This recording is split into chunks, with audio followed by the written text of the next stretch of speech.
Hồi một Hồng Liên vướng lụy, giáng trần thế gian. Tại cõi cửu trùng, nơi Ngọc Hoàng thượng đế ngự trị, xuân sắc quanh năm, cùng vàng điện ngọc nguy nga lộng lẫy. Mây ngũ sắc cuộn trào, tiên nhạc du dương bất tuyệt, tiên đồng ngọc nữ đi lại nhẹ nhàng và khoan thai, vạn vật đều chìm trong sự tĩnh lặng vĩnh hằng. Song ở Diêu Trì cung, con gái thứ hai của Ngọc Hoàng, nàng Hồng Liên công chúa, lại mang một tâm sự khác. Nàng tuy dung mạo tuyệt trần, cốt cách thanh tao, nhưng không giống các chị em khác của mình, chỉ cầu tiên đạo để mong chứng tiên lập thánh. Hồng Liên hay một mình ra ngồi bên bờ thiên hà, vén đám mây ngũ sắc nhìn xuống cõi trần. Nơi ấy hỗn tạp mà sinh động. Nàng nghe được tiếng cười giòn giã của trẻ thơ, tiếng hò ai oán của người phu chèo đò, tiếng than khóc của kẻ mất mùa, và cả tiếng rộn rã của phiên chợ ngày xuân. Khổ là gì? Tình là gì? Vì sao chúng sinh cõi dưới, kiếp sống ngắn ngủi như phù du mà lại có thể hỉ nộ, ái, ố mãnh liệt đến vậy? Những câu hỏi đó cứ xoáy sâu vào tâm tư vị tiên nữ, khiến nàng vương vấn một nỗi niềm không tên. Vào một ngày Ngọc Hoàng mở tiệc bàn đào đãi quần tiên, cung Diêu Trì tưng bừng yến tiệc, rượu ngọc chè tiên bày biện trang trọng. Theo lệ, các công chúa phải tự tay dâng rượu lên phụ hoàng. Khi Hồng Liên bưng chén ngọc chứa đầy rượu đào ngàn năm, bước đi uyển chuyển, tâm trí nàng bỗng lại xao động. Từ hạ giới vọng lên tiếng than khóc ai oán của một người mẹ trẻ vừa mất con. Tiếng khóc xé ruột ấy vượt qua 9 tầng mây, chạm thẳng vào tâm can Hồng Liên. Nàng sững người, tay run lên. Choang! Một âm thanh chói tai vang lên, cắt ngang cả tiếng tiên nhạc. Chén rượu ngọc tuột khỏi tay Hồng Liên, rơi xuống nền điện và vỡ tan thành trăm mảnh. Rượu đào quý vương vãi khắp nơi. Cả thiên đình bỗng chốc tịch lặng, tiên nhạc ngừng bặt, tiếng yến tiệc cũng như ngưng động. Hồng Liên giật mình, mặt ngọc tái nhợt, vội vã quỳ rạp xuống, dập đầu lia lịa. Phụ hoàng, con đáng tội chết, xin phụ hoàng tha tội. Ngọc Hoàng thượng đế uy nghiêm ngồi trên ngai vàng, vuốt chòm râu dài, đôi mắt nhìn thấu tâm can con gái. Ngài không giận dữ, chỉ cất giọng trầm hùng. Con làm dở chén quý, tội này đã đáng phạt. Nhưng cái tội lớn hơn của con là tâm con đang ở điện ngọc mà hồn lại phướng bụi trần. Thân là tiên thể, hưởng phúc trường sinh, mà lại để hỉ nộ ái ố của nhân gian làm nhiễu loạn tâm can, thì tu ngàn kiếp nữa cũng không thành chính quả. Hồng Liên nức nở, không dám ngẩng đầu. Ngọc Hoàng lại nói tiếp.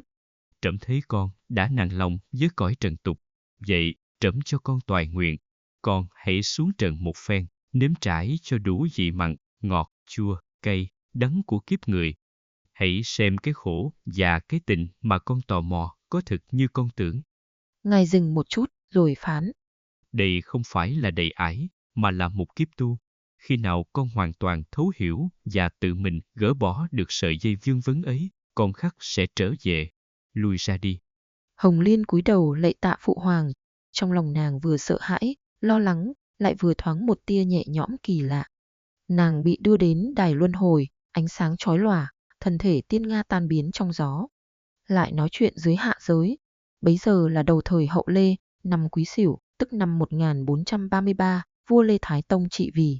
Tại thôn Quảng Nạp, xã Vỉ Nhuế, huyện Đại An, phủ Nghĩa Hưng, trấn Sơn Nam, có hai vợ chồng ông Phạm Huyền Viên và bà Đoàn Thị Hằng. Hai ông bà nổi tiếng là người ăn ở phúc đức, nhân hậu hay giúp đỡ chòm xóm. Chỉ hiềm một nỗi, ông bà đã ngoài tứ tuần mà vẫn chưa có mụn con nào. Đêm đêm, ông bà chỉ biết thắp hương cầu khấn trời Phật, tổ tiên, mong mỏi có được một đứa con cho vui cửa vui nhà. Vào một đêm rằm tháng Chạp, trời quang mây tạnh, trăng sáng như gương, ông Phạm Huyền Viên đang say ngủ thì bỗng thấy mình lạc vào một nơi mây khói mờ ảo. Một vị thần râu tóc bạc phơ, tay cầm phất trần, phong thái ung dung tự tại, dẫn theo một bé gái mặc áo hồng phấn, dung mạo thanh tú phi phàm, bước đến trước mặt ông. Vị thần mỉm cười, cất giọng sang sảng. Ông bà Phạm Huyền Viên ăn ở, có đức, lòng thành thấu trời. Này Ngọc Hoàng thượng đế cho con gái, thứ hai là Hồng Liên công chúa đậu thai vào nhà ngươi. Đây là tiên nữ giáng trần, sau này sẽ làm rạng danh gia môn, cứu giúp bá tánh. Ngươi hãy thầy ta nuôi nấng nàng cho cẩn thận. Nói rồi, vị thần nhẹ nhàng đẩy bé gái về phía ông Phạm. Ông vội vàng giơ tay đón lấy. Đúng lúc đó, ông giật mình tỉnh giấc, mồ hôi ướt đẫm. Bên tai vẫn còn văng vẳng lời dặn của vị thần. Ông vội lay vợ dậy, kể lại toàn bộ giấc mộng kỳ lạ. Bà Đoàn Thị Hằng nghe xong vừa mừng vừa sợ. Hai vợ chồng vội ra sân, vái lạy tạ ơn trời đất. Quả nhiên, từ dạo đó, bà Hằng thấy trong người khác lạ, không lâu sau thì mang thai. 9 tháng 10 ngày trôi qua, vào một buổi sáng đẹp trời năm Giáp Dần, tức năm 1434, bà Hằng trở dạ. Khi đứa bé cất tiếng khóc chào đời, cả căn nhà bỗng ngập tràn một luồng kỳ hương thơm ngát. Đó là một bé gái, dung mạo tựa ngọc tạc, xinh đẹp phi phàm. Ông Phạm Huyền Viên xúc động, nhớ đến giấc mộng thần, biết con mình là tiên nữ, liền đặt tên là Phạm Tiên Nga. Nào hay đâu, kiếp tu tập đầu tiên của vị công chúa thiên đình đã chính thức bắt đầu nơi cõi trần, mang theo cả sứ mệnh cứu nhân độ thế, lẫn những vương vấn trần ai chưa thể gỡ bỏ. Hồi 2, nữ nhi đất Việt, đắp đê cứu dân. Nhật nguyệt đưa thoi, thấm thoát Tiên Nga đã đến tuổi cập kê. Nàng càng trưởng thành càng toát lên vẻ đẹp kiều diễm, dung mạo tuyệt trần, cốt cách thanh cao. Vẻ đẹp của nàng không phải là sự lộng lẫy khiến người ta choáng ngợp, mà là nét thanh khiết tựa sương mai, hiền hòa như ánh trăng rằm. Vốn mang cốt cách tiên nữ, Tiên Nga thông tuệ hơn người. Nàng học một biết 10, cầm, kỳ, thi họa chỉ xem qua là thấu tỏ. Đặc biệt, việc nữ công gia chánh, nàng thành thạo đến mức phi thường. Tấm lụa nàng dệt, hoa văn tinh xảo như mây trời, đường kim nàng thêu, bướm lượn hoa bay sống động như thật. Ông bà Phạm Huyền Viên hết mực yêu thương, tự hào về cô con gái ngọc ngà. Nhưng trong lòng ông bà cũng ẩn chứa một nỗi lo. Tiên Nga quá hoàn hảo, quá khác biệt. Nàng nhân hậu, lễ phép, hiếu thảo, nhưng đôi khi, ông bà bắt gặp nàng ngồi một mình bên thềm, ánh mắt nhìn xa xăm, thăm thẳm, như đang lắng nghe một điều gì đó từ cõi nào không rõ. Nàng đang học về tình, nhưng dường như vẫn còn khoảng cách với nó. Năm Tiên Nga 29 tuổi, tức năm 1462. Một biến cố lớn ập đến. Bà Đoàn Thị Hằng sau một cơn bạo bệnh đã trút hơi thở cuối cùng. Lần đầu tiên trong đời, Tiên Nga biết thế nào là mất mát. Nàng ôm lấy thân thể đang lạnh dần của mẹ, nước mắt tuôn rơi, nhưng trong lòng là một sự hoang mang tột độ. Tiên thể của nàng cảm nhận được sự chia ly, nhưng phàm tâm của nàng chưa biết cách nào để xử lý nỗi đau. Ông Phạm Huyền Viên vì thương nhớ vợ, sức khỏe cũng suy sụp nhanh chóng. 2 năm sau, tức năm 1464, ông cũng theo bà về nơi chín suối, để lại Tiên Nga một mình giữa cõi trần khi nàng vừa 31 tuổi. Tang lễ cha mẹ xong xuôi, Tiên Nga đứng trước bài vị, lòng trống rỗng. Hai người nàng yêu thương nhất, hai người đã dạy nàng về tình của nhân gian, nay đã tan vào cát bụi. Nàng chợt hiểu, kiếp người là hữu hạn, tình yêu thương là hữu hạn, hạnh phúc cũng là hữu hạn. Nỗi khổ mà nàng từng tò mò trên thiên đình, giờ đây nàng đã nếm trải. Đó là nỗi đau của sự sinh ly tử biệt. Nàng thủ tang cha mẹ cho đến năm 35 tuổi. Cảm thấu lẽ vô thường của kiếp người, Tiên Nga quyết định không ở yên một chỗ nữa. Nàng đem tất cả gia sản cha mẹ để lại chia một phần cho những người nghèo khó và bắt đầu hành trình chu du khắp nơi với một tâm niệm. Dùng kiếp phù sinh hữu hạn để làm phúc đức vô biên, cứu giúp chúng sinh đang chìm trong bể khổ.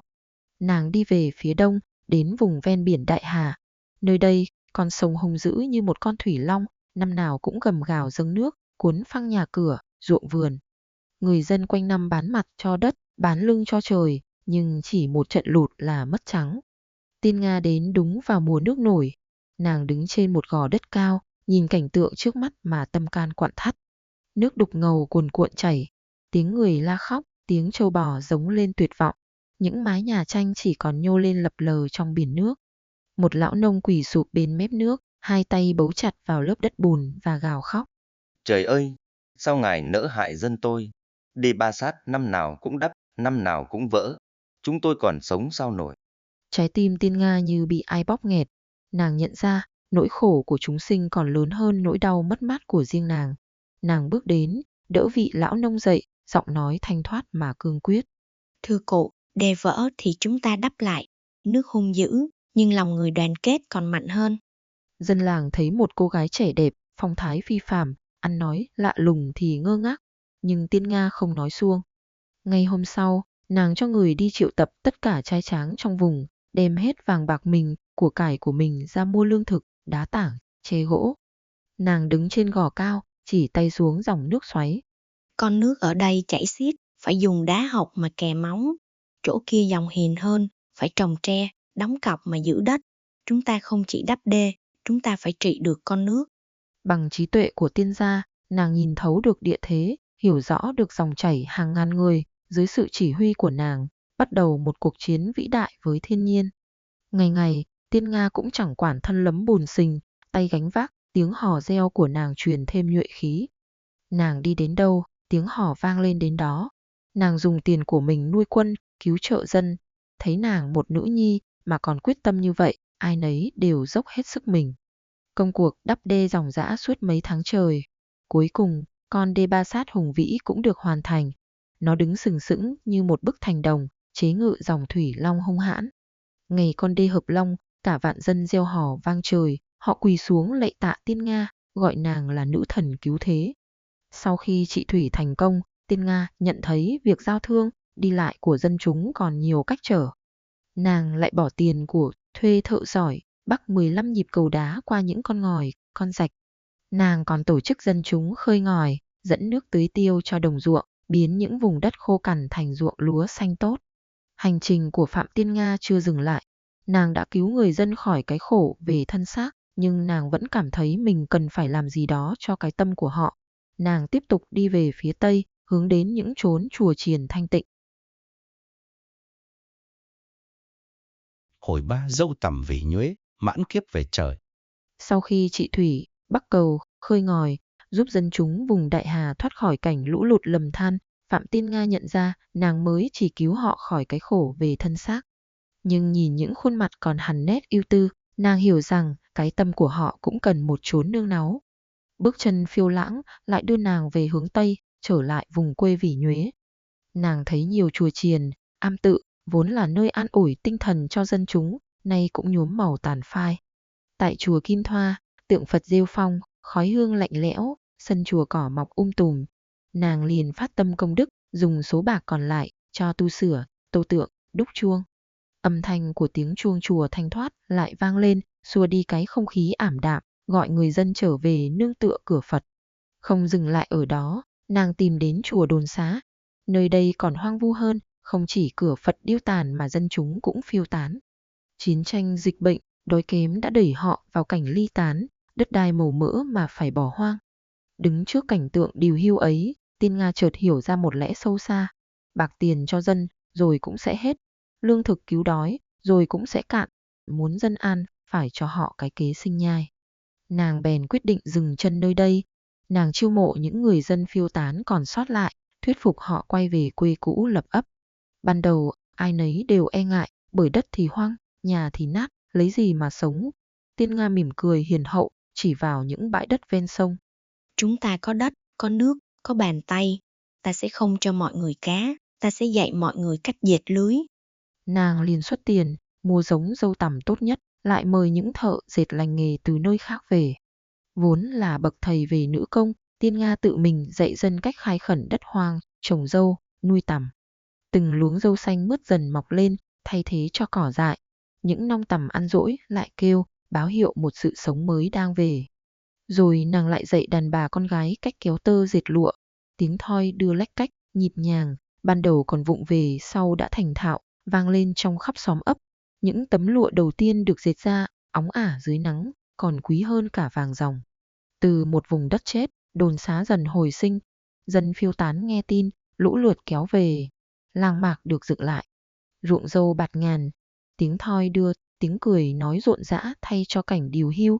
Người dân đã thực sự an cư lạc nghiệp, họ gọi nàng là bà chúa dâu tằm. Năm Quý Tỵ, tức năm 1473. Khi nàng vừa tròn 40 tuổi, sứ mệnh cõi trần dường như đã viên mãn.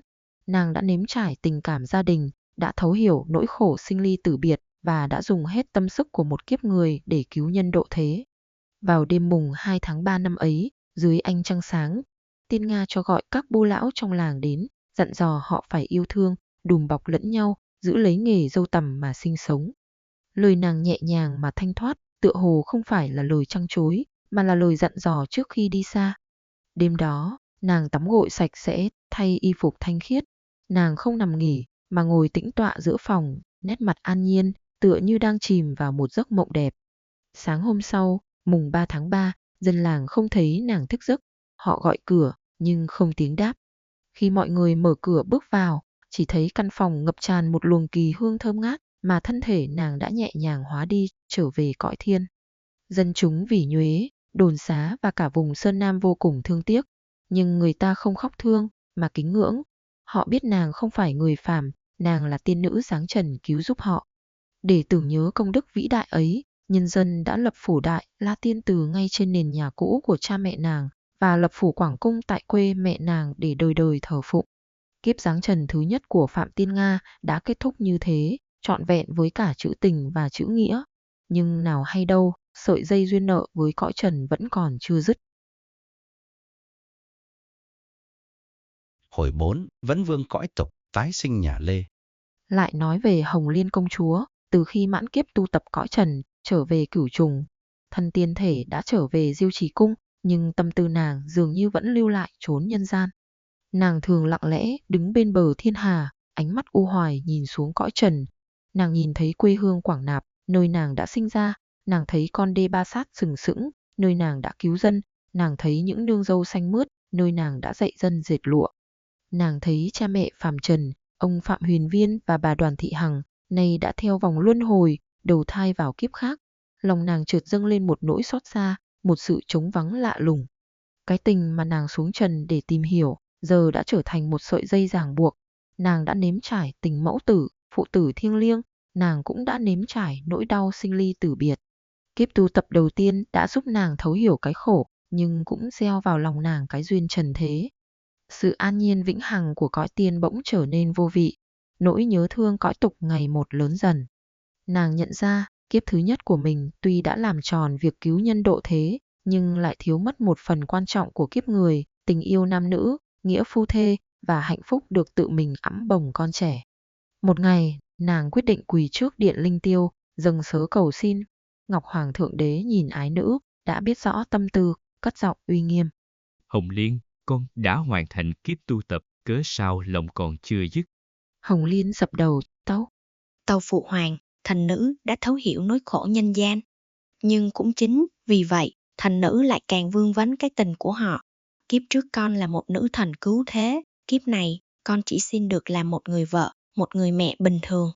Xin phụ hoàng cho con một lần nữa, giáng phàm sống trọn vẹn một kiếp nhân sinh, nếm trải đủ hỉ nộ ái ố của tình phu thê, nghĩa mẫu tử. Ngọc Hoàng Thượng Đế nhìn ái nữ, thở dài, ngài biết đây là duyên nợ, là số kiếp không thể tránh. Người phán. Đã vậy, con hãy đi. Nhưng con phải nhớ, tình càng sâu, khổ càng lớn. Con muốn sống trọn vẹn ái tình, ắt sẽ phải nếm trải nỗi bi thương của ái tình. Đây là kiếp con tự chọn, hãy tự mình trải nghiệm.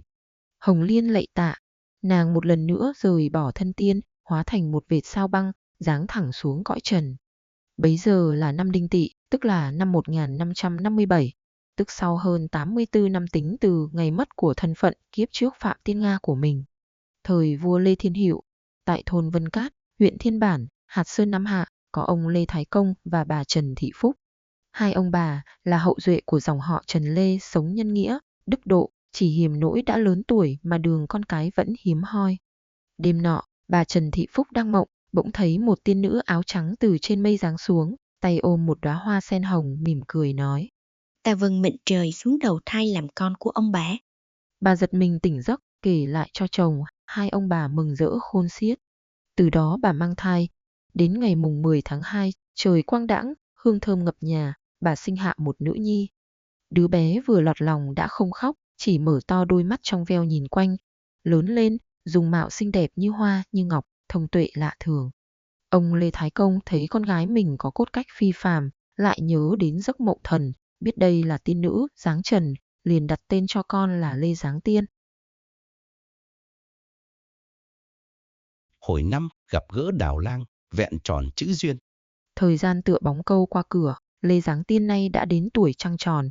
Nàng không chỉ sở hữu vẻ đẹp nghiêng nước nghiêng thành khiến hoa ghen liễu hờn, mà tài năng cũng sớm nức tiếng gần xa. Nếu như kiếp trước là Phạm Tiên Nga, nàng dốc lòng vào việc cứu thế, thì kiếp này là Lê Giáng Tiên, nàng dường như đem hết lòng mình vào việc truy cầu hạnh phúc gia đình và tô điểm cho cuộc sống. Tiếng đàn cầm của nàng cất lên, chim chóc ngoài vườn cũng ngẩn ngơ ngừng hót. Nước cờ nàng đi, biến ảo khôn lường. Bút họa, nàng vẽ, hoa lá trong tranh như muốn vươn mình ra khỏi lụa. và vần thơ nàng sướng, ý tứ thanh cao, sâu lắng, khiến bao bậc văn nhân tài tử trong vùng đều phải cúi đầu thán phục. Ông bà Lê Thái Công tuy hãnh diện về con, nhưng cũng không khỏi phiền lòng.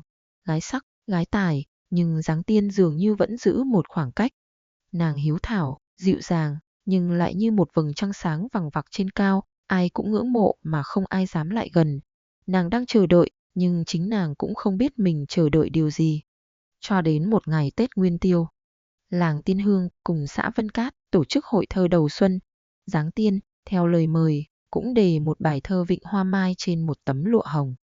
Khi bài thơ vừa được treo lên, có một chàng thư sinh dáng người dong dỏng, khuôn mặt tuấn tú, khí chất phi phàm, bất giác dừng chân. Chàng đứng lặng hồi lâu trước vần thơ, rồi không kìm được, cất tiếng ngâm vịnh. Tiếng ngâm của chàng hào sảng mà ấm áp, như có một sự đồng điệu kỳ lạ với ý thơ.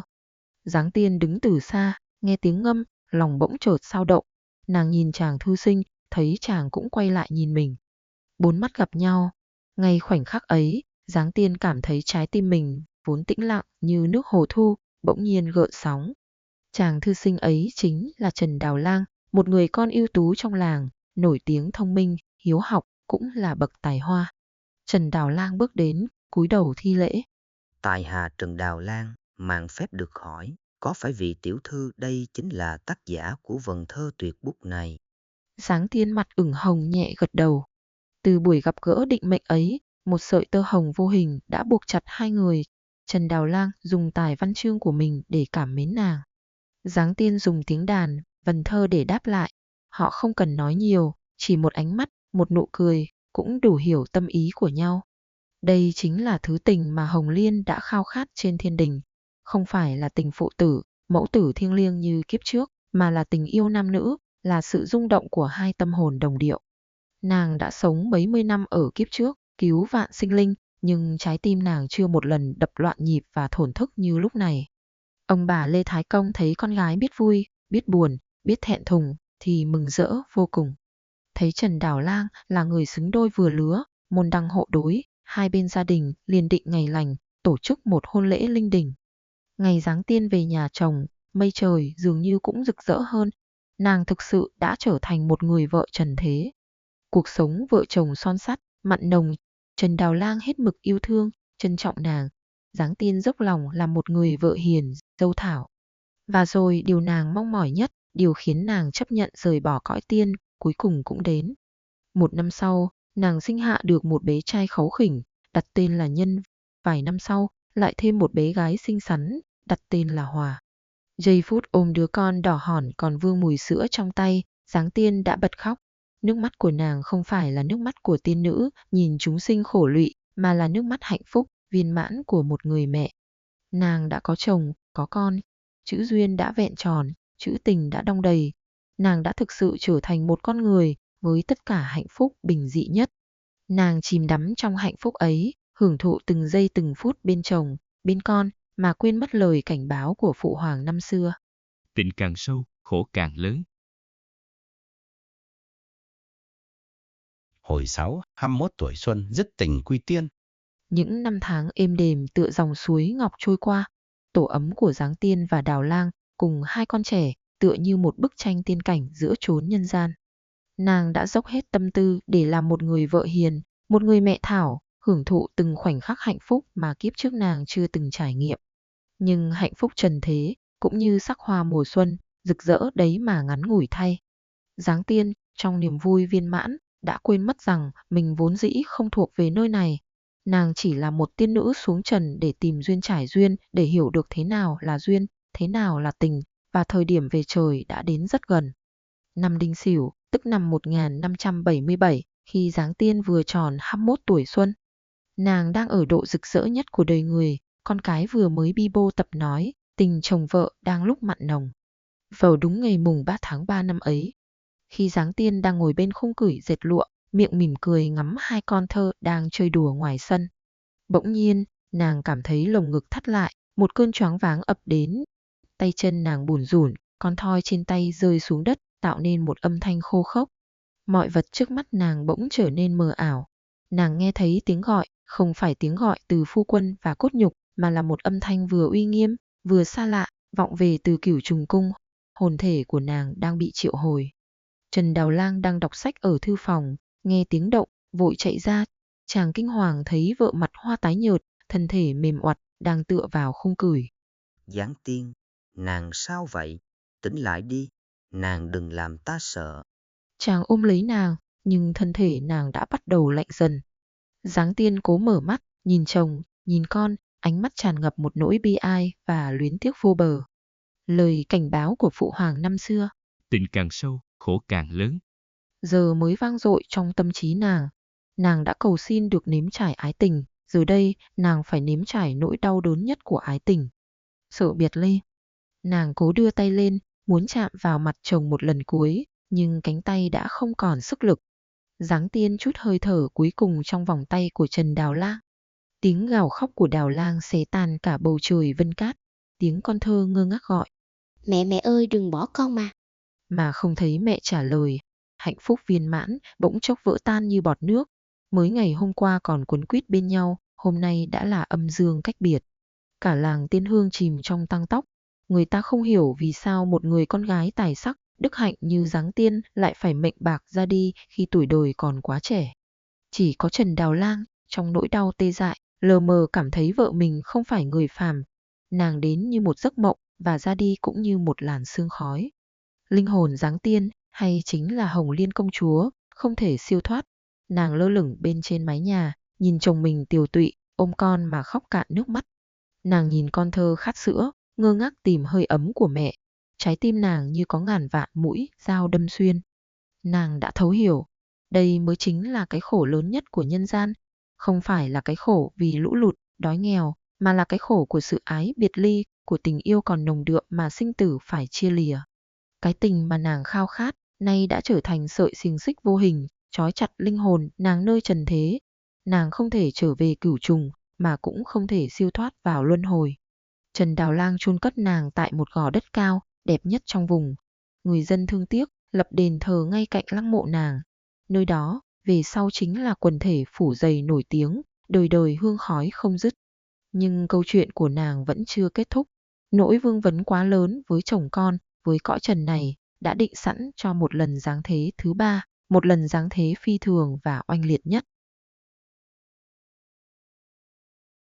Hồi 7, Liễu Hạnh phi thường, dạo chơi đèo ngang. Linh hồn Lê Giáng tiên, vì nặng nợ ái tình, chẳng thể siêu thoát. Nàng cứ lẩn quẩn bên chồng con, chứng kiến cảnh Trần Đào Lang héo hắt, con thơ ngơ ngác gọi tìm mẹ. Nỗi ái biệt ly này còn đau đớn hơn cả cái chết. Sợi dây vương vấn ấy trói chặt nàng, khiến cửu trùng không thể về, mà luân hồi chẳng thể vào. Trên điện linh tiêu, Ngọc Hoàng Thượng Đế nhìn thấu nỗi khổ của ái nữ. Ngài biết cái tình trần thế đã ăn quá sâu vào tâm can nàng. Đã không thể dùng phép tắc thiên đình mà câu thúc, Ngài bèn quyết định dùng một cách phi thường. Ngài triệu linh hồn nàng về, phán rằng: Hồng Liên, con đã tự mình nếm trải cái khổ lớn nhất. Cái tình con cầu xin này đã thành nghiệp trói buộc. Phụ hoàng không thể bắt con quên, cũng không thể để con chìm đắm. Ngọc Hoàng lấy một ấn chỉ bằng ngọc, tuyên bố: Này trẫm phong con làm Liễu Hạnh công chúa. Con không còn phải chịu dòng sinh tử luân hồi của kiếp người, cũng không bị câu thúc bởi luật lệ cõi tiên. Con được phép đi lại tự do giữa tam giới, lấy càn khôn làm nhà, lấy bốn bể làm chốn dạo chơi. Hãy đi, và hãy tự mình tìm ra đạo. Ấn chỉ vừa ban, linh hồn Giáng tiên tan biến, để rồi ngưng tụ lại thành một thân thể tiên nga hoàn mỹ, không phải sinh ra từ bào thai, không vướng bụi trần. Lại nói chuyện Trần Đào Lang, từ ngày mất vợ, chàng sống trong sầu muộn. 3 năm thấm thoát, đã đến ngày làm dỗ mãn tang cho Giáng tiên. Đêm đó, sau khi cúng bái xong, chàng ngồi một mình bên mâm cỗ nguội lạnh, nhìn hai con thơ đang ngủ say, lòng đau như cắt. Bỗng nhiên, một cơn gió mát lành thổi vào, mang theo hương sen thoang thoảng. Trần Đào Lang ngẩng lên và sững sờ. Đứng trước mặt chàng chính là Giáng tiên, vẫn dung mạo 21 tuổi, xinh đẹp rực rỡ như ngày nào, không một nét ưu tư. Giáng tiên, nàng đã về. Đào Lang run rẩy, tưởng mình trong mộng. Người con gái ấy mỉm cười, nụ cười đẹp mà xa vắng, lắc đầu. Chàng ơi, Lê Giáng tiên đã chết thật rồi. Người đứng trước mặt chàng là Liễu Hạnh công chúa. Thiếp trở về đây để gặp chàng lần cuối. Kiếp duyên đôi ta tuy ngắn ngủi đã cho thiếp hiểu thế nào là tình duyên vợ chồng. thế nào là tình mẫu tử với con thơ. Này duyên trần đã mãn, thiếp phải đi. Nàng cúi xuống, hôn lên trán hai con thơ, nước mắt trong veo như ngọc rơi xuống. Chàng đừng quá, đau buồn, hãy giúp thiếp nuôi con khôn lớn thành tài. Thiếp tuy nay không còn bên chàng, nhưng vẫn dõi theo bóng hình chàng và con. Nói rồi, thân hình nàng nhẹ bẫng như một làn khói, bay vút lên, tan vào ánh trăng. Trần Đào Lang vùng chạy ra sân, chỉ kịp thấy một vệt sáng rực rỡ biến mất sau rặng tre. Chàng quỵ xuống, hiểu rằng mình đã vĩnh viễn mất nàng. Từ đó, Liễu Hạnh công chúa bắt đầu cuộc chu du thiên hạ. Nàng không còn là Phạm Tiên Nga gánh vác sứ mệnh cứu đời, cũng không phải Lê Giáng Tiên chìm đắm trong tình riêng. Nàng tự do, phóng khoáng, dạo chơi khắp non sông nước Việt. Nàng đi đến đâu, thấy chuyện bất bình thì ra tay.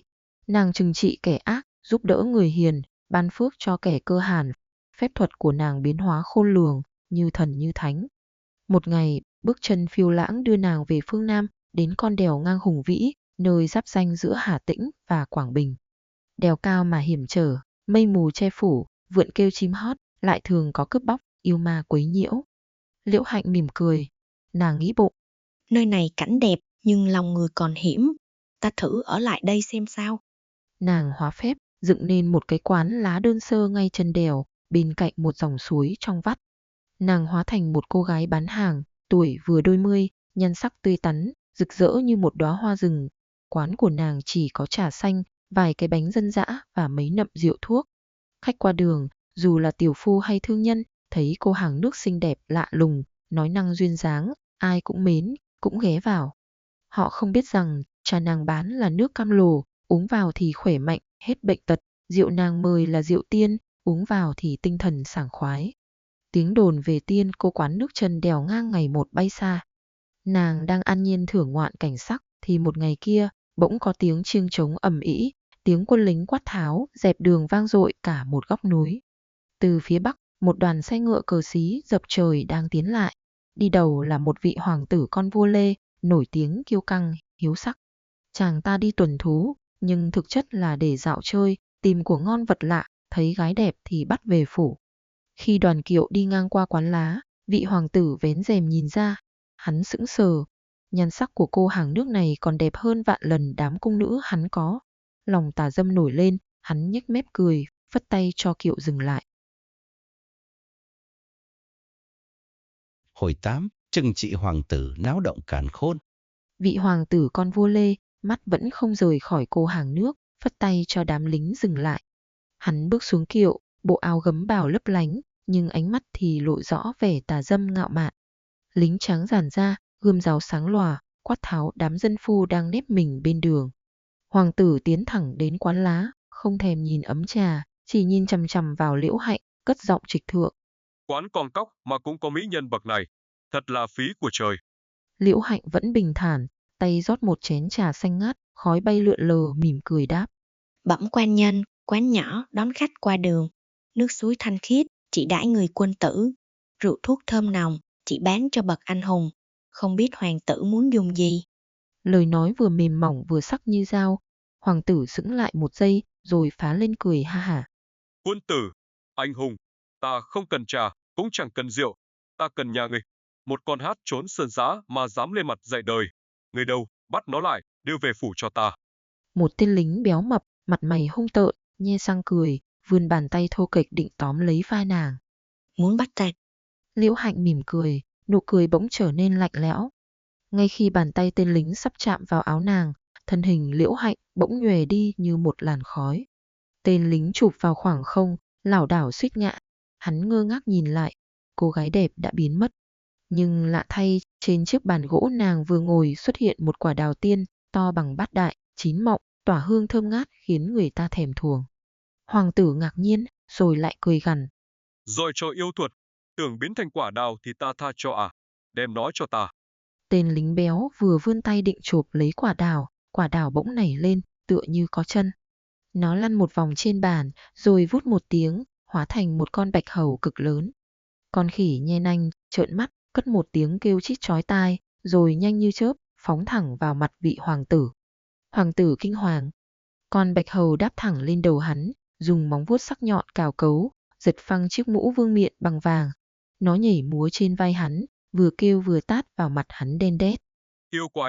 Yêu quái, bớ lính đầu, giết nó cho ta. Hoàng tử gào lên thảm thiết, vừa chạy vòng quanh vừa vung tay loạn xạ. Lính tráng luống cuống, rút đao kiếm chém tới tấp, nhưng con bạch hầu lanh lẹ phi thường. Nó nhảy từ tên lính này sang tên lính khác, làm náo loạn cả đội hình. Thấy đám lính sắp vây được mình, con bạch hầu bỗng nhảy vọt xuống đất. Ngay khi nó chạm đất, thân hình nó vặn vẹo, dài ra, lớp lông trắng biến mất, thay vào đó là một lớp vảy vàng vảy bạc óng ánh. Bạch mãng xà tinh. Lính tráng kinh hãi hét lên. Con bạch hầu đã hóa thành một con rắn hổ mang khổng lồ, đầu ngóc cao bằng mái nhà, bành mang to như một cái nong, lưỡi đỏ lòm, đôi mắt rực lửa nhìn chằm chằm vào vị hoàng tử. Hoàng tử run lẩy bẩy, chân mềm nhũn, quỳ sụp xuống đất, lắp bắp. Tha mạng, thần nữ tha mạng.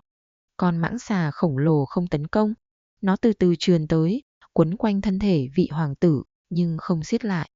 Nó cúi cái đầu vĩ đại của mình xuống, đối diện với khuôn mặt tái mét của hắn, rồi cất tiếng nói, không phải tiếng rắn rít, mà là giọng nói thanh tao của cô hàng nước. Ta là Liễu Hạnh công chúa, kẻ phàm phu tục tử, cậy quyền hiếp yếu, có mắt không tròng. Ngươi không xứng uống trà của ta. Hôm nay ta không lấy mạng ngươi, ta chỉ lấy đi sự tỉnh táo của ngươi để làm gương cho kẻ khác.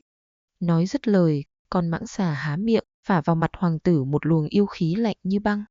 Hoàng tử trợn ngược mắt, rồi ngã vật ra sùi bọt mép. Con mãng xà từ từ tháo mình ra, thân hình thu nhỏ lại, rồi hóa thành làn khói.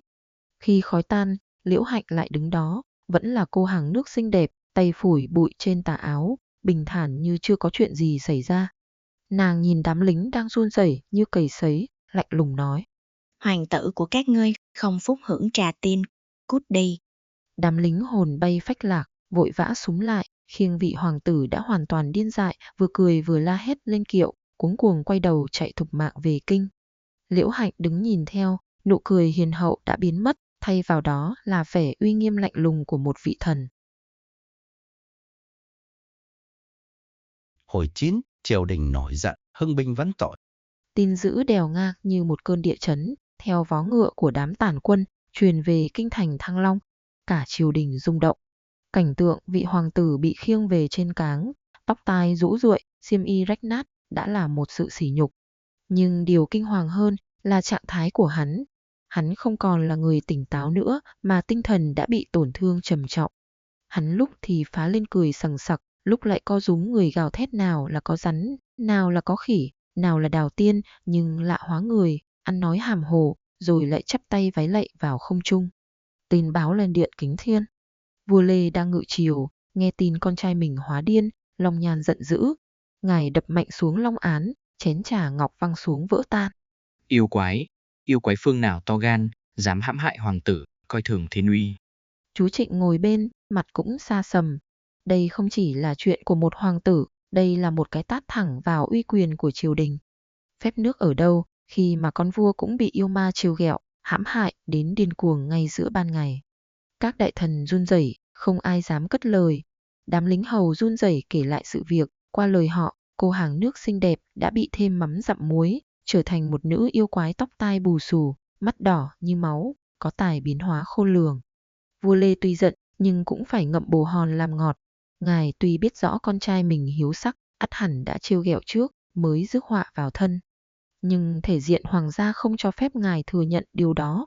Ngài chỉ có thể vin vào cớ trừ yêu, bảo vệ dân lành. Chuẩn chỉ. Tiếng chúa Trịnh đanh lại, vang vọng khắp điện. Một yêu nữ đã xuất hiện, tác oai tác quái, hãm hại con dân, nay lại dám làm nhục cả hoàng tộc. Đây là mầm đại loạn, không thể không trừ. Triều đình lập tức tra xét. Họ nhanh chóng phát hiện ra yêu nữ này không chỉ ở đèo ngang. Thần tích của bà xuất hiện ở khắp nơi, nhưng linh thiêng và mạnh mẽ nhất là ở vùng Phố Cát, Thanh Hóa. Người dân nơi đó đã lập đền thờ, hương khói nghi ngút, tôn bà làm thánh. Vua Lê cười gằn. Một con yêu tinh mà dám xưng thánh, lừa gạt dân chúng, tụ tập yêu khí. Tội này đáng chu di. Một đạo quân tinh nhuệ lập tức được phái đi, không phải đến đèo ngang, mà tiến thẳng đến Phố Cát. Dẫn đầu không phải là võ tướng, mà là các pháp sư, các thuật sĩ cao tay nhất của triều đình, mang theo đủ pháp khí, bùa chú, gương bát quái, kiếm gỗ đào. Đạo quân hùng hổ tiến đến Phố Cát. Nơi đây, đền thờ của Liễu Hạnh không một bóng lính gác, chỉ có mùi hương trầm thoang thoảng trong gió núi. Vị pháp sư cầm đầu thấy vậy, cười nhạt, cho rằng yêu nữ đã sợ hãi bỏ trốn. Lão cho lập đàn pháp ngay trước đền, cờ phướn bay dập trời. Lão bắt ấn niệm chú, vùng thanh kiếm gỗ đào lên, hô lớn.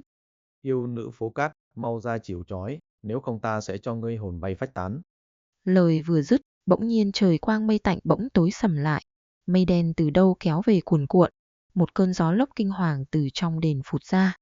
Cơn gió mạnh đến nỗi cây cối nghiêng ngả, đất đá bay mù mịt, đàn pháp bị thổi bay tứ tung.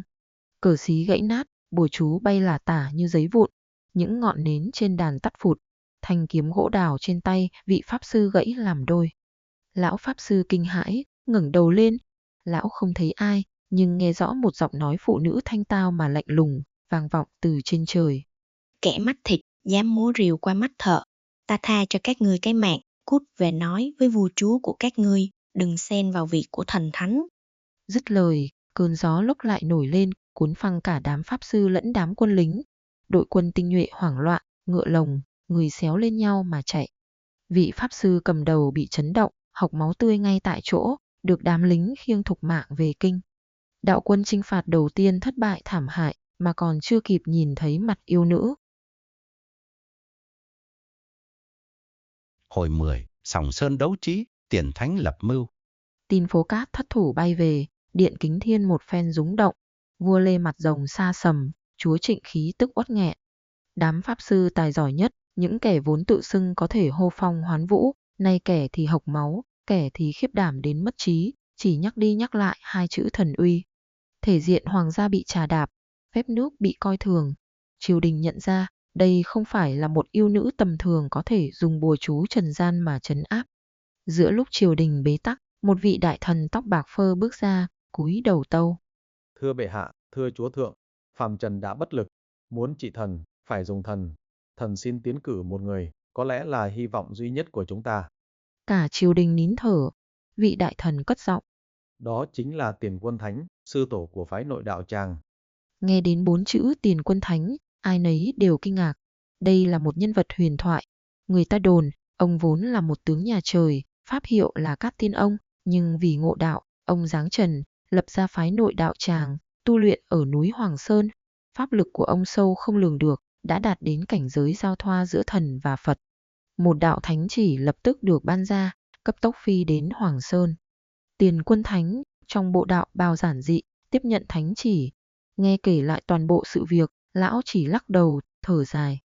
Bệ hạ đã nhầm, vị thánh mẫu này không phải yêu quái, mà là tiên Nga giáng thế, ái nữ của Ngọc Hoàng. Pháp lực của bà là tiên thuật, không phải tà thuật. Bà trừng trị hoàng tử là vì hắn hiếu sắc, cậy quyền. Và đánh tan quân triều đình là vì họ mạo phạm tiên gia. Bà có cái sai của sự ngạo mạn, nhưng triều đình cũng không có cái lý để tru diệt bà. Sứ giả kinh hãi. Ý của thánh sư là, triều đình phải chịu thua. Tiền Quân Thánh mỉm cười. Bà ấy sai vì dám làm loạn phép tắc nhân gian. Triều đình sai vì không biết dùng đức mà lại dùng binh. Muốn thắng, không thể dùng cường công, phải dùng trí. Ta sẽ đi gặp bà ấy một phen. Tiền Quân Thánh không về triều, cũng không mang theo binh lính. Lão rũ bỏ áo bào lộng lẫy, khoác lên mình một bộ y phục của thầy Tăng Khổ Hạnh, tay chống gậy tre, một mình đi về phía Sòng Sơn, nơi Liễu Hạnh đang ngự. Lúc này, Liễu Hạnh đang ở trong một am nhỏ trên đỉnh Sòng Sơn. Sau khi đánh tan quân triều đình, nàng có chút tự mãn, cho rằng cõi trần này không ai có thể làm gì được mình. Nàng đang ngồi thưởng trà ngắm mây, thì thấy một vị tăng nhân tướng mạo phi phàm, bước đi nhẹ như gió, leo lên đỉnh núi mà hơi thở không hề hỗn loạn. Nàng biết đây không phải người thường, liền cất tiếng. Thiền sư từ đâu đến mà có thể vượt qua khí chướng của núi này? Tiền Quân Thánh chắp tay, cúi đầu. Bần tăng chỉ là kẻ du phương, đi tìm đạo. Nghe nói trên Sòng Sơn có một vị tiên có pháp lực vô biên, ngộ được phép tự tại, nên tìm đến để mong được chỉ giáo. Liễu Hạnh mỉm cười. Đây là lần đầu tiên sau bao nhiêu năm, nàng gặp một người có thể nhìn thấu chân thân của mình. Nàng cũng đang cô độc trên đỉnh cao, bỗng có người đến luận đạo, nàng vui vẻ nhận lời. Hai người, một là tiên, một là thánh, bắt đầu một cuộc luận đạo. Họ nói về phép sinh thành, trụ, dị của Phật đạo, nói về thuật biến hóa của tiên gia. Liễu Hạnh, với tâm thế của một công chúa nhà trời, hào hứng phô diễn kiến thức của mình. Nàng nói về phép bay lượn trên không, phép ẩn mình trong gió, thuật rời non lấp bể. Tiền Quân Thánh kiên nhẫn, lắng nghe, rồi thở dài. Tiên cô quả thực pháp lực vô biên, đã vượt ra khỏi tam giới, thật không có gì câu thúc được. Bần tăng khâm phục. Liễu Hạnh mỉm cười, trong nụ cười có chút tự mãn. Thiền sư quá khen, thanh ta là do phụ hoàng ban cho, không vướng vòng sinh tử. Lửa trần không đốt, nước trần không chìm, phép thuật của ta biến hóa khôn lường. Tiền Quân Thánh bỗng ngắt lời, ánh mắt lóe lên một tia sắc sảo. Thép của tiên cô bay lượn trên không, hóa rồng, hóa phượng, quả là tuyệt diệu. Nhưng phép bay lượn, ắt hẳn kỵ nhất là bị vây hãm bởi kim loại, nhất là lưới sắt. Vì lưới sắt phá tan tiên khí, khiến thần thông không thể biến hóa. Liễu Hạnh sững lại một giây, nàng có chút bất ngờ vì vị tăng nhân này hiểu biết quá rõ. Nàng cười lớn, che giấu sự ngạc nhiên. Thiền sư nói rất phải, phép của ta kỵ nhất là lưới sắt. Nhưng Nàng chỉ tay ra xung quanh. lưới sắt của Trần gian, dù có giăng kín cả bầu trời, làm sao chạm được vào ta? Tiền Quân Thánh cúi đầu thật sâu, che đi nụ cười đắc ý. Tiên cô nói chí phải, lưới sắt trần gian, làm sao chạm được vào tiên cô. Bần tăng đã ngộ ra rồi, xin cáo từ.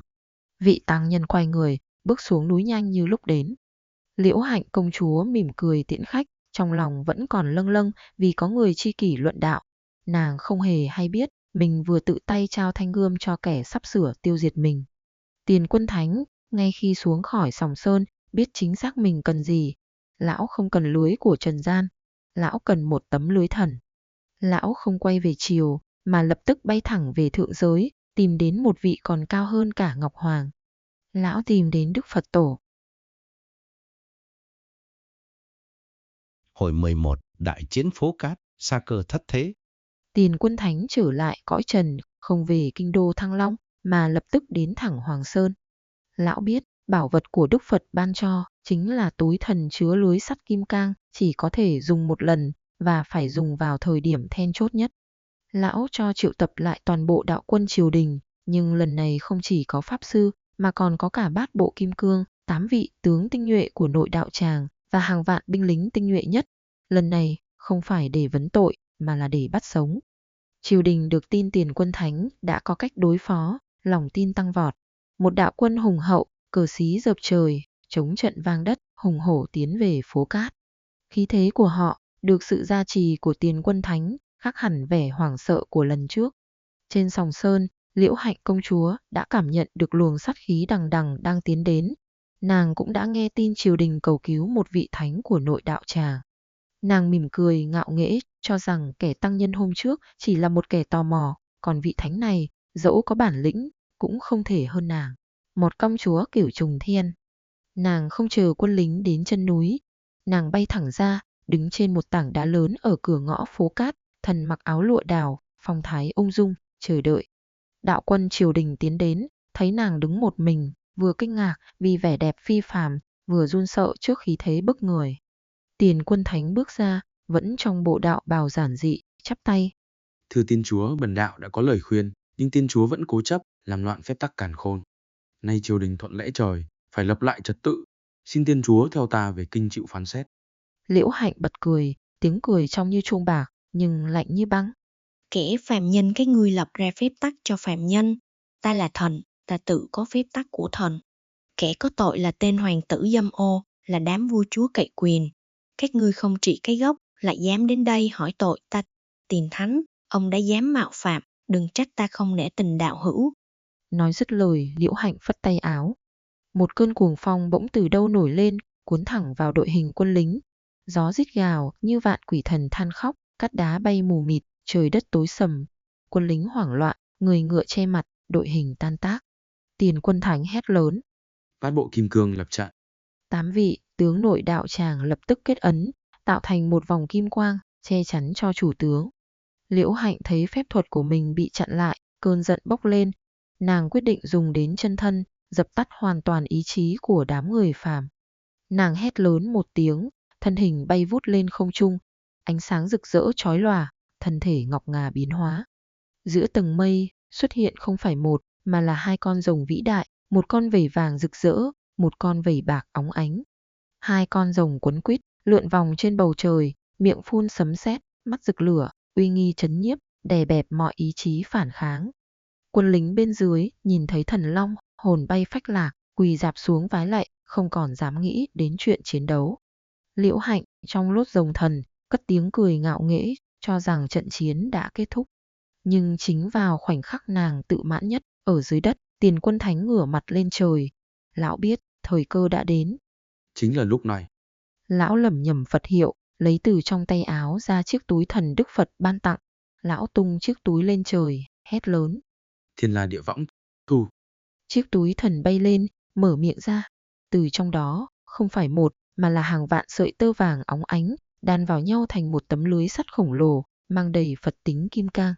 Tấm lưới bung ra, trong nháy mắt đã bao trùm cả bầu trời phố cát, nhanh như chớp chụp thẳng xuống hai con rồng thần. Hai con rồng đang bay lượn bỗng khựng lại, như chim sa bẫy. Chúng gầm lên một tiếng tuyệt vọng.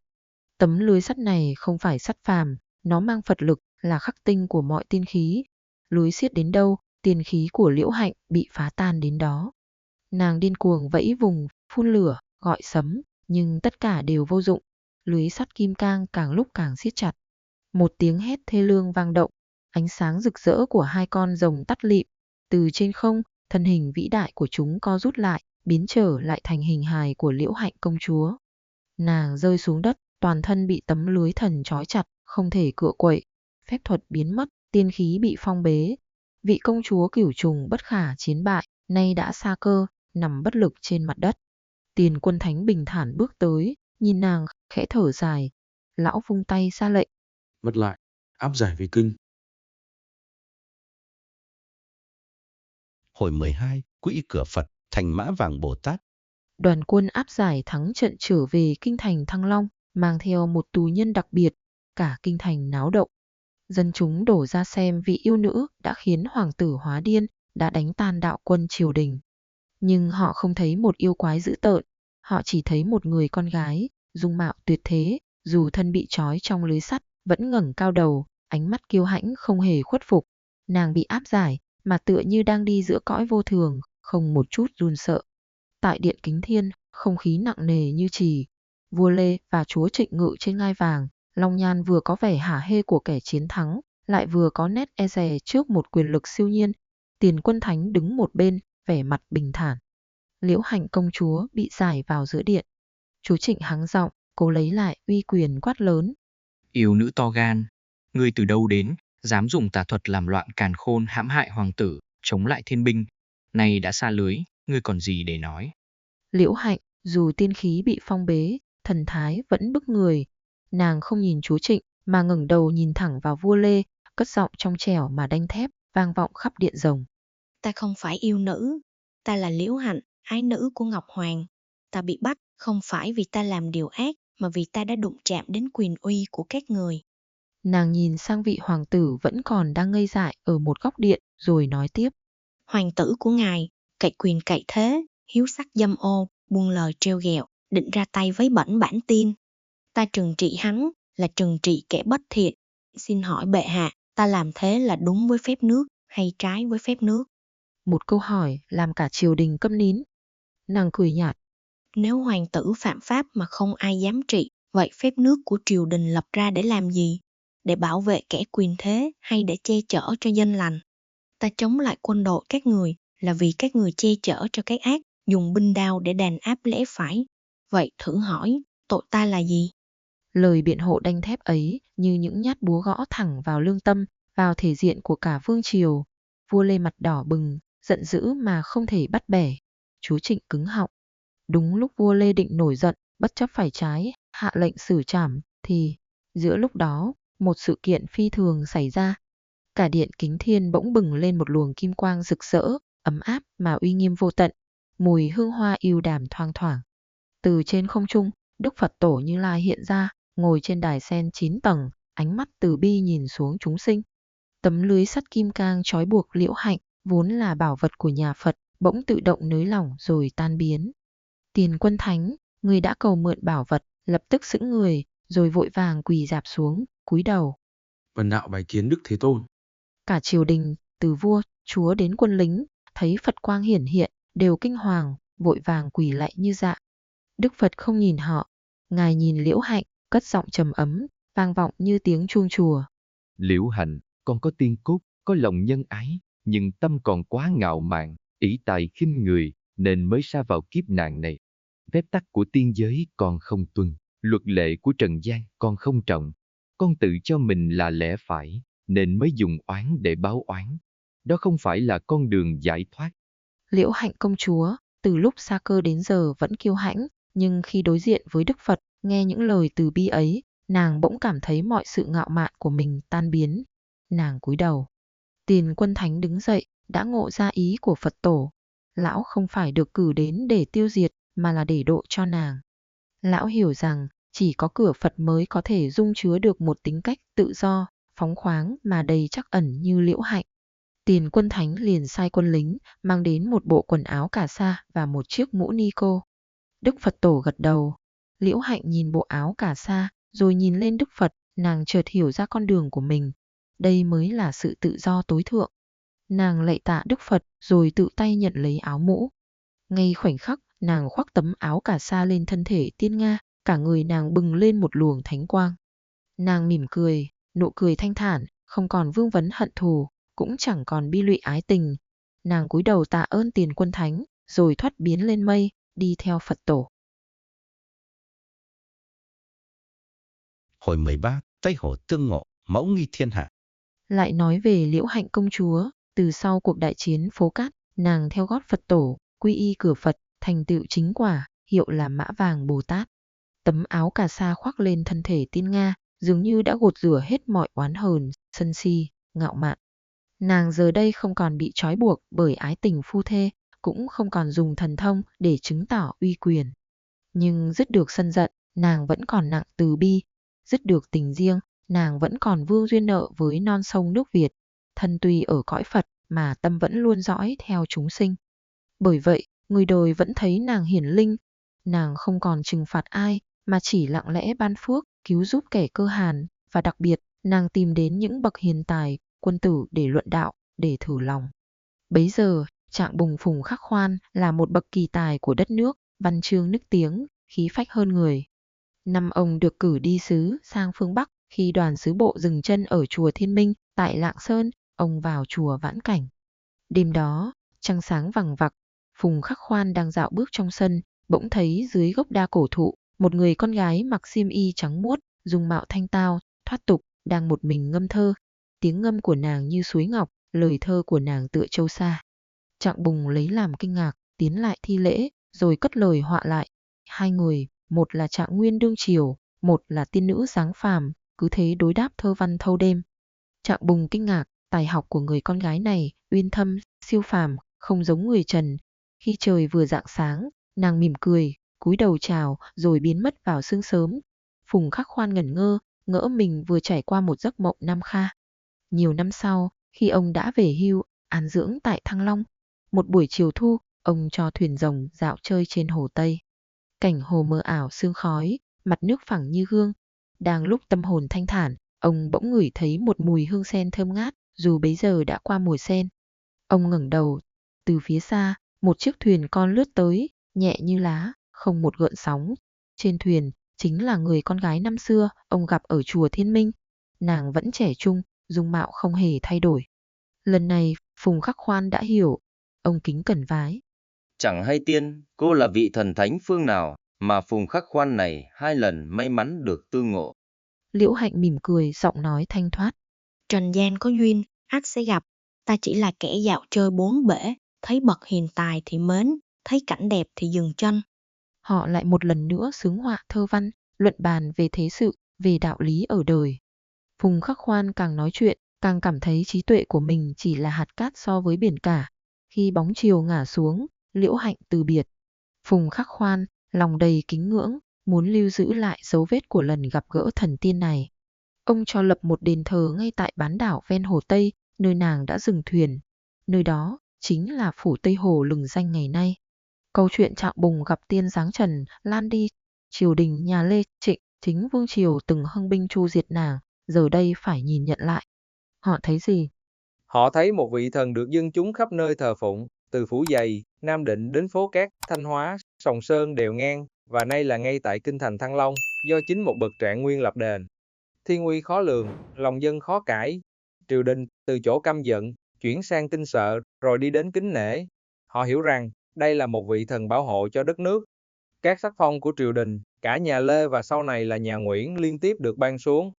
Nàng được phong là Chế Thắng Bảo Hòa Diệu Đại Vương, và cuối cùng là tước hiệu cao quý nhất, vượt trên mọi vương triều mẫu nghi thiên hạ.